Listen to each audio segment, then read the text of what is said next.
Box office దగ్గర మూడో weekend ను ఎక్సలెంట్ కలెక్షన్లతో కంప్లీట్ చేసుకుంది. నేచురల్ స్టార్ నాని నటించిన లేటెస్ట్ సూపర్ హిట్ మూవీ సరిపోదా శనివారం.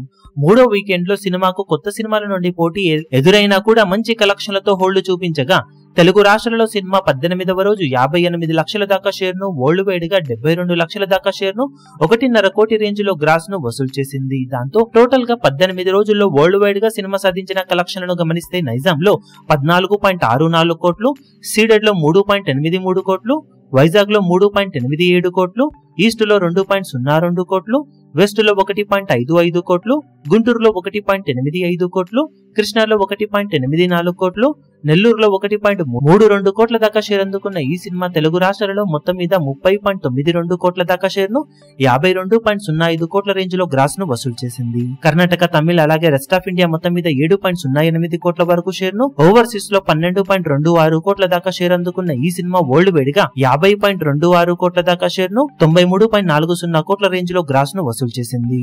42 కోట్ల బ్రేక్ ఈవెన్ టార్గెట్ మీద సినిమా 8.26 కోట్ల రేంజ్ లో ప్రాఫిట్ ను సొంతం చేసుకుని బాక్సాఫీస్ దగ్గర సూపర్ హిట్ గా నిలిచింది. ఇప్పుడు ఇక మిగిలిన రన్ లో బాక్సాఫీస్ దగ్గర సినిమా లాభాలను ఇంకా పెంచుకునే అవకాశం ఎంతైనా ఉంది. ఓవరాల్ గా స్టడీ కలెక్షన్లతో లాంగ్ రన్ ను సొంతం చేసుకున్న ఈ సినిమా నాని కెరీర్ లో మరో సూపర్ హిట్ మూవీగా నిలవడం విశేషం. ఈ వీడియో మీకు నచ్చినట్లయితే లైక్ చేయండి, షేర్ చేయండి, ఛానల్ ను సబ్స్క్రైబ్ చేయడం మాత్రం మరవకండి. ఏ చిన్న అప్డేట్ ను మిస్ అవ్వకూడదు అనుకుంటే బెల్ ఐకాన్ ను ప్రెస్ చేయండి.